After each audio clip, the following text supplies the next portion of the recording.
चिड़िया के गले में कुदरत ने एक ऐसा मशीन फिट किया है कि ये जो भी आवाज एक बार सुनती है तुरंत उस आवाज की कॉपी करना चालू कर देती है, जैसे किसी बच्चे की रोने की आवाज,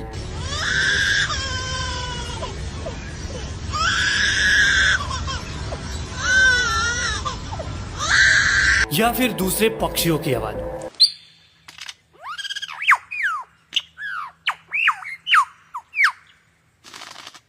कुत्ते की आवाज, कार और हॉर्न की आवाज और पता ना क्या क्या।